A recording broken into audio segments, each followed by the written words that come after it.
प्रदेश में बिगड़ेगा मौसम, 6 जिलों में बारिश और बिजली गिरने का येलो अलर्ट। राज्य में सक्रिय हो रहे ताजा व नए पश्चिमी विक्षोभ के कारण राज्य में अब मौसम बिगड़ने वाला है।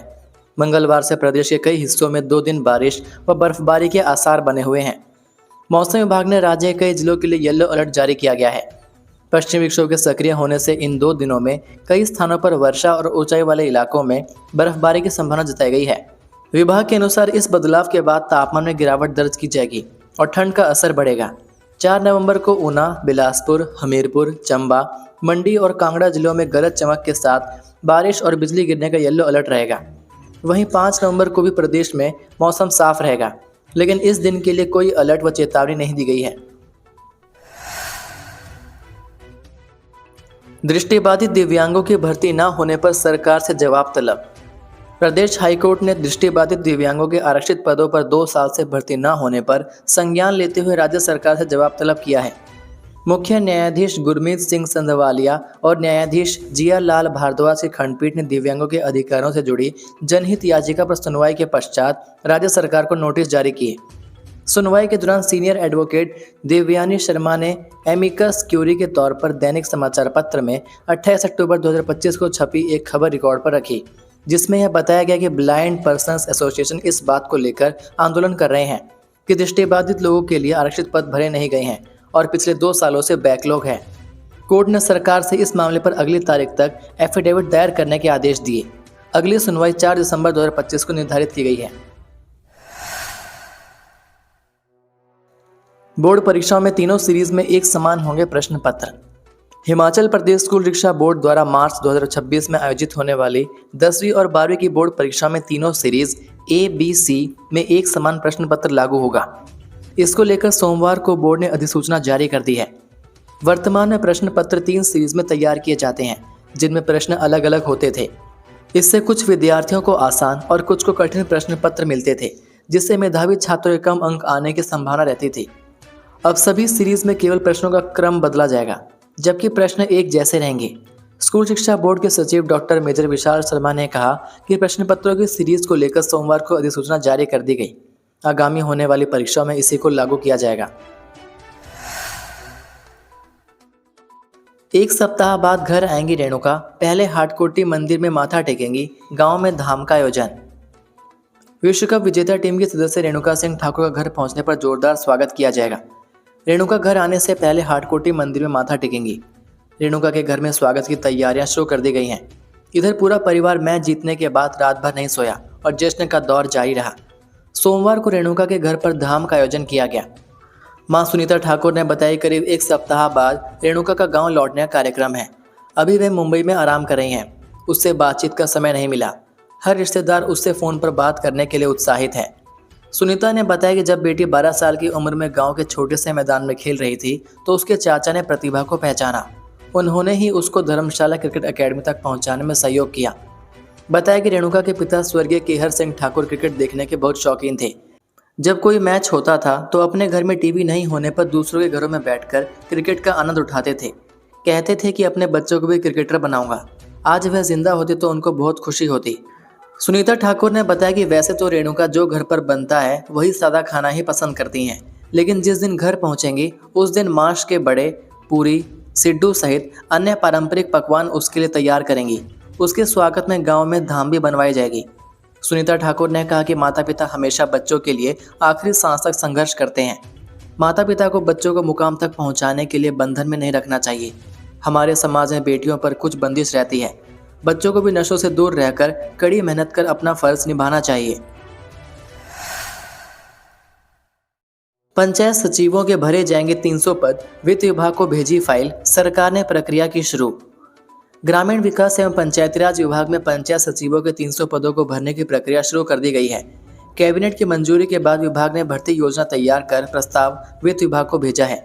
सरकार के दिशा निर्देशों के मुताबिक प्रदेश में पंचायत सचिवों के जॉब ट्रेनिंग के आधार पर 300 पद भरे जाने हैं। हिमाचल प्रदेश के हजारों युवा लंबे समय से सरकारी नौकरी की प्रतीक्षा कर रहे हैं।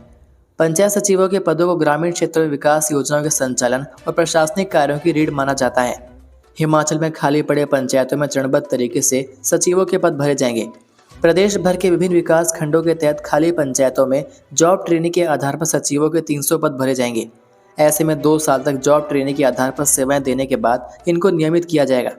हिमाचल में विभिन्न विकास खंडों के तहत पंचायत सचिवों के 899 पद खाली हैं। ऐसे इन विकास खंडों के तहत पड़ने वाली पंचायतों में एक ही सचिव 2 से 3 जगह का कार्यभार देख रहे हैं।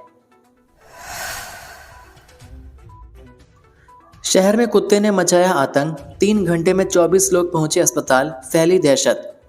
हिमाचल प्रदेश में इन दिनों आवारा कुत्तों ने बुरी तरह आतंक मचाया हुआ है। रोजाना कहीं ना कहीं से कुत्तों द्वारा लोगों को काटने की खबरें आना आम सी बात हो गई है। ताजा मामला प्रदेश के जिला हमीरपुर से सामने आया, जहां करीब 3 घंटे में एक कुत्ते ने 24 लोगों को काट लिया, जिनमें बच्चे, बुजुर्ग और काम पर जा रहे युवक शामिल हैं।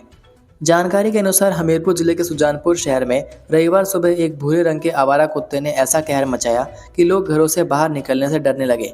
सुबह लगभग 7 बजे यह घटना शुरू हुई, जब सुजानपुर मुख्य बस स्टैंड से सिद्धू चौक स्थित बाबा स्वरूप गिर मंदिर के पास सड़क किनारे चल रहे 2 लोगों पर कुत्ते ने अचानक हमला कर दिया। इसके बाद कुत्ता लगातार अलग अलग गलियों में घूमता रहा और जो भी उसके सामने आया उस पर झपट पड़ा। लगभग 10 बजे तक यह आतंक जारी रहा और 3 घंटे में कुत्ते ने 24 लोगों को काट लिया। सभी घायलों को तत्काल सिविल अस्पताल सुजानपुर पहुंचाया गया, जहां डॉक्टरों की टीम ने उनका इलाज शुरू किया और एंटी रैबीज टीके लगाए।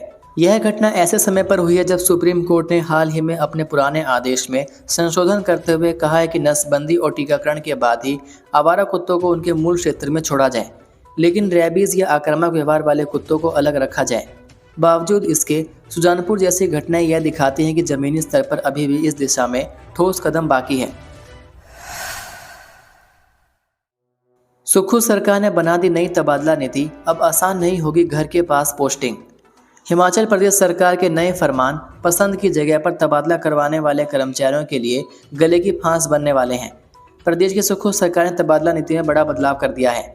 अब प्रदेश में सरकारी कर्मचारियों, खासकर शिक्षा विभाग में तैनात शिक्षक और गैर शिक्षकों को अपनी पसंद की जगह पर पोस्टिंग करवाना पहले जैसा आसान नहीं रह जाएगा।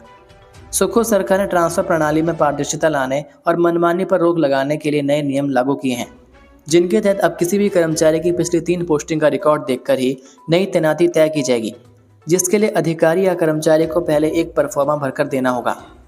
कार्मिक विभाग द्वारा संशोधित तबादला नीति के मुताबिक अब किसी भी अधिकारी या कर्मचारी का तबादला प्रस्ताव तैयार करते समय विभाग को उसका पूरा ट्रांसफर इतिहास देखना होगा। यानी अगर कोई कर्मचारी हाल के वर्षों में पहले ही अपनी पसंद की जगह पर तैनात रहा है तो अब उसे दोबारा उस क्षेत्र में पोस्टिंग नहीं मिलेगी। राज्य सरकार ने साफ किया है कि किसी भी ट्रांसफर प्रस्ताव को अंतिम रूप देने से पहले निर्धारित प्रोफार्मा भरना और सक्षम प्राधिकारी से पूर्व अनुमति लेना अनिवार्य होगा। पंचायत का तकनीकी सहायक रिश्वत लेते रंगे हाथ गिरफ्तार, विजिलेंस ने की कार्रवाई। हिमाचल प्रदेश के मंडी जिला से एक हैरान कर देने वाला मामला सामने आया।